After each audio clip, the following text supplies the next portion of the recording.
زندگی السلام علیکم دوستو، ایسے ہی سچے واقعے روزانہ سننے کے لیے ہمارے چینل کو سبسکرائب کریں۔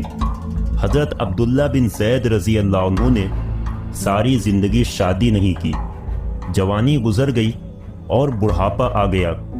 ایک دن بیٹھے حدیث کی ایک کتاب پڑھ رہے تھے تو اس میں پڑھا کہ حضور صلی اللہ علیہ وسلم نے فرمایا ہے کہ جنت میں کوئی بھی اکیلا داخل نہیں ہوگا بلکہ اپنی بیوی کے ساتھ داخل ہوگا، اور جس نے کسی وجہ سے دنیا میں نکاح نہیں کیا تو اس کا نکاح دنیا ہی کی کسی کنواری لڑکی کے ساتھ کر دیا جائے گا، اور پھر وہ دونوں میاں بیوی بن کر جنت میں داخل ہوں گے۔ جب یہ حدیث پڑھی تو دل میں خیال آیا کہ دنیا میں تو میں نے نکاح نہیں کیا ہے، لیکن جنت میں میرا نکاح کر دیا جائے گا، تو پھر آخر وہاں میری بیوی کون ہوگی؟ حضرت عبداللہ رضی اللہ عنہ نے اسی رات اللہ سے دعا مانگی کہ اے اللہ، مجھے خواب میں میری جنت کی بیوی دکھا دیجئے۔ پہلی رات میں دعا قبول نہیں ہوئی تو دوسری رات پھر سے دعا مانگی، دوسری رات بھی دعا قبول نہیں ہوئی تو تیسری رات دعا مانگی، تیسری رات دعا قبول ہو گئی۔ خواب میں دیکھتے ہیں کہ کالے رنگ کی ایک عورت ہے جو حبشہ کی رہنے والی ہے۔ وہ کہہ رہی ہے کہ اے عبداللہ، میرا نام میمونہ ولید ہے، میں بصرہ میں رہتی ہوں اور میں ہی جنت میں تمہاری بیوی بنوں گی۔ حضرت عبداللہ کی جب آنکھ کھلی تو تہجد کا وقت ہو رہا تھا۔ اٹھیں اور وضو کر کے تہجد کی نماز پڑھی، اور پھر تھوڑی دیر کے بعد فجر کی نماز پڑھ کر اپنا اونٹ لیا اور بصرہ کی طرف چل دیے۔ حضرت عبداللہ بن زید رضی اللہ عنہ بہت مشہور لوگوں میں سے تھے، اس لیے جب وہ بصرہ پہنچے تو لوگوں نے ان کا بڑا استقبال کیا اور پوچھا کہ حضرت، ہمارے شہر میں کیسے آنا ہوا؟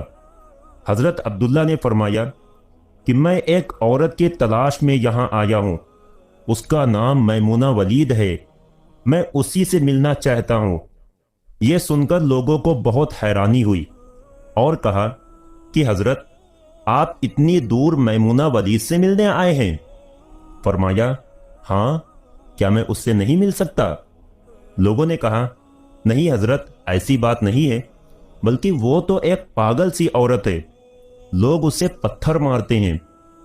حضرت عبداللہ نے پوچھا کہ پتھر کیوں مارتے ہیں؟ لوگوں نے بتایا کہ حضرت، وہ عورت عجیب عجیب حرکتیں کرتی ہے، اگر کسی کو پریشان اور روتا دیکھے تو اس کے پاس کھڑے ہو کر ہنسنے لگتی ہے، اور اگر کسی کو ہنستا دیکھے تو اس کے پاس کھڑے ہو کر رونے لگتی ہے۔ وہ کچھ پیسے لے کر محلے والوں کی بکریاں چراتی ہے، آج بھی وہ جنگل کی طرف بکریاں چرانے گئی ہوئی ہے اور شام کو عصر کی نماز کے بعد واپس آ جائے گی، آپ تب تک آرام فرمائیے۔ حضرت عبداللہ نے کہا مجھے ابھی اسی وقت اس سے ملنا ہے، آپ لوگ مجھے جنگل کا راستہ بتا دیجئے۔ لوگوں نے کہا حضرت، آپ جنگل کی طرف نہ جائیں کیونکہ وہ بہت خطرناک جنگل ہے، وہاں شیر چیتے رہتے ہیں۔ لیکن حضرت عبداللہ نے کہا کہ تم لوگ مجھے صرف راستہ بتا دو، مجھے ابھی ہی میمونہ سے ملنا ہے۔ راستہ معلوم کر کے حضرت عبداللہ جنگل کی طرف چل دیے۔ حضرت عبداللہ فرماتے ہیں کہ حقیقت میں یہ جنگل بہت خوفناک تھا، قدم قدم پر خونخوار جانور ملتے تھے۔ میں تو حیران تھا کہ اس عورت کی بکریوں کو ان جانوروں نے ابھی تک کھایا کیوں نہیں؟ اس جنگل میں اتنے بہت سے خونخوار جانور ہیں کہ اگر وہ سب مل کر ایک ساتھ اس عورت کی بکریوں پر حملہ کر دیں تو وہ بیچاری اکیلی عورت اس گھنے جنگل میں کیا کر پائے گی؟ حضرت عبداللہ فرماتے ہیں کہ جب میں اس جگہ پہنچا جہاں میمونہ ولید موجود تھی تو اس جگہ کا منظر دیکھ کر اور زیادہ حیران رہ گیا، کیونکہ میمونہ کی بکریوں کو کوئی اور چرا رہا تھا۔ میمونہ خود بکریاں نہیں چرا رہی تھی، بلکہ وہ تو اس خوفناک جنگل میں مصلی بچھا کر نمازیں پڑھ رہی تھی۔ میں یہ منظر دیکھ کر حیران رہ گیا کہ آخر ان بکریوں کو پھر کون چرا رہا ہے، کیونکہ بکریاں کبھی ایک جگہ پر نہیں رکتی،